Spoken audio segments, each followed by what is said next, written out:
कपड़े धोने वाली बहू। शादी के पहले से ही विभा को कपड़े धोने का बड़ा शौक था।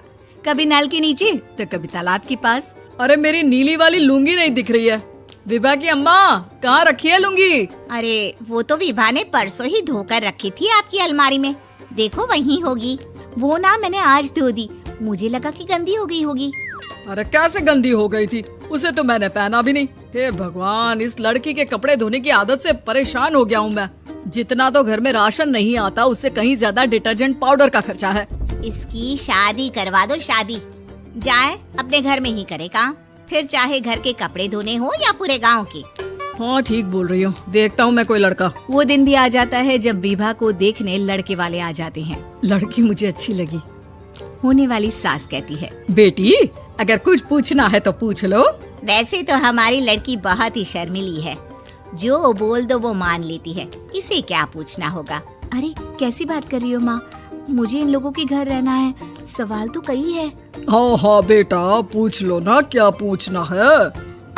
आप लोगों के घर कपड़े कौन धोता है? सास का मुंह बन जाता है। देखो, अगर तुम ये कहना चाहती हो कि तुम्हें कपड़े धोने नहीं आते तो सुन लो, कपड़े मैं ही धोती हूँ, लेकिन तुम्हारे आ जाने के बाद मैं रुमाल तक नहीं धोऊंगी। अरे चुप रहना भाग्यवान, बहू बेचारी घर आई नहीं, उसे डराना शुरू कर दिया। वो क्या है ना बिटिया, अभी तक तो ये कल्लू की माँ ही धोती थी, लेकिन अब तुम्हारे पापा तो दहेज में वॉशिंग मशीन देंगे ही। तभी विभा की माँ बोल पड़ती है, सवाल भी पूछा तो क्या। वैसे भाई साहब, मशीन की तो फिर भी कपड़े धोने की कैपेसिटी होती है। मतलब जो बिटिया दे रहे हैं ना विभा, इसे कपड़े धोने का बहुत शौक है। ये आप लोगों के क्या, आस पड़ोस गांव मोहल्ले सबके कपड़े धो दे और उफ तक ना करे। बाहर देखा नहीं आपने कितने कपड़े सूख रहे हैं? सब हमारी बिटिया ने ही तो धोए हैं। बस भी करो ना माँ, शर्म आ रही इतनी तारीफ सुनकर। और तो और एक दाग निकाल कर दिखाओ तो मान जाऊँ। हाँ अच्छा, माफ करना बेटा, मैंने गलत समझा। हमें तो रिश्ता बहुत पसंद है। और ऐसे जुड़ जाता है रिश्ता कपड़े धोने का शौक रखने वाली विभा का। उसकी शादी हो जाती है कोयला फैक्ट्री में काम करने वाले कल्लू के साथ। शादी के बाद अचानक विभा चिल्लाती हुई सास के पास आती है। सासू माँ, अरे सासू माँ कहाँ है आप? ये तो धोखा है, धोखा दिया आप लोगों ने मुझे। इसे ससुर के चक्कर के बारे में पता चल गया। अरे तो उसमें तुझे क्यों धोखा मिला है? अरे नल में पानी नहीं आता, कपड़े कैसे कब धुलेंगे? अच्छा, तू पानी नहीं आ रहा उसकी बात कर रही है? तो आपने क्या सोचा? कुछ नहीं। अच्छा, तेरी माँ ने कहा था कि कपड़े धोने का शौक है तुझे, याद आया मुझे। शौक बोलकर कपड़े धोने वाले मेरे जुनून को कम ना आके सासू माँ, कपड़ा धोना मेरा गुरूर है। तभी पति भी वहाँ आ जाता है। अभी मैंने इसे सनी देओल की फिल्म दिखाई है, उसी के डायलॉग मार रही है माँ। अच्छा सुन, साफ साफ बता रही हूँ, पानी सुबह 4 से 6 और शाम को 10 से 12 आता है, समझी? विभा टाइमिंग सुनकर हैरान हो जाती है। ये क्या भूतों का मोहल्ला है?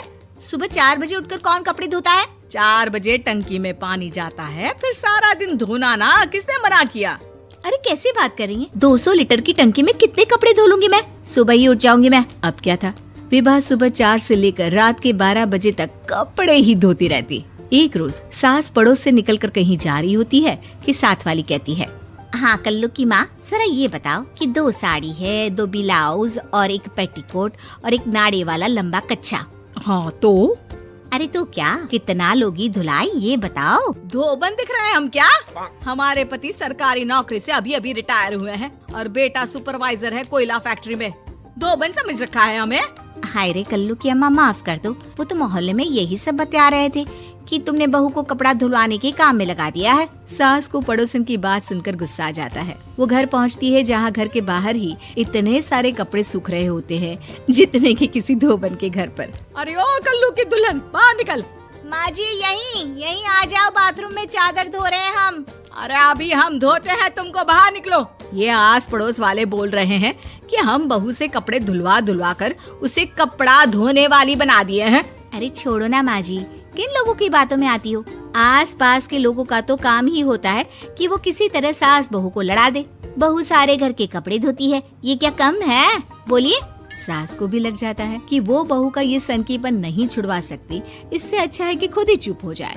एक रोज सास और बहू मंदिर जाते हैं, जहाँ सास की साड़ी वहाँ खड़ी भीख मांगने वाली से मिलती है। माँ जी क्या बात है, आपकी साड़ी उस भिखारन से कितनी मिल रही है ना? हाँ हाँ देखो तो दोनों की साड़ी मिल रही है। क्या बात है कल्लू की अम्मा, तुम खुद को तो अफसर की बीवी बताती हो और ऐसी सिंपल सी प्लेन साड़ी पहनकर घूमती हो। सिंपल और प्लेन नहीं है ये साड़ी। तो क्या सोने के धागे से फूल बने हैं? कुछ भी सासू माँ, कुछ भी। हाँ बने थे इस साड़ी में सोने के धागे से फूल। मेरे पति लेकर आए थे मद्रास से स्पेशली मेरे लिए 10,000 की। ताहे भाई साहब इस भिखारन के लिए भी सेम टू सेम साड़ी लेकर आए होंगे 10,000 की। सास उस वक्त कुछ नहीं कहती, लेकिन बहू के साथ घर आती है और अलमारी से एल्बम निकाल कर लाती है। ये साड़ी देख रही है, ये वही साड़ी है जिसे मैंने अभी पहना था। इस साड़ी में ये जो चमकदार फूल दिख रहे हैं ना, ये सोने के धागों से काटे गए हैं। लेकिन तू लोकल वॉशिंग मशीन ब्रश से घिस घिस कर सारे फूलों को निकाल कर साड़ी प्लेन कर दी। मुझे माफ कर दीजिए सासू माँ। और तो और, जब मैंने तुझे तेरी गलती के लिए कुछ नहीं कहा, लेकिन तूने तो सबके सामने मेरा मजाक ही बना दिया। क्यों? बहू को समझ में आ जाता है कि अब से उसका कपड़े धोना बंद।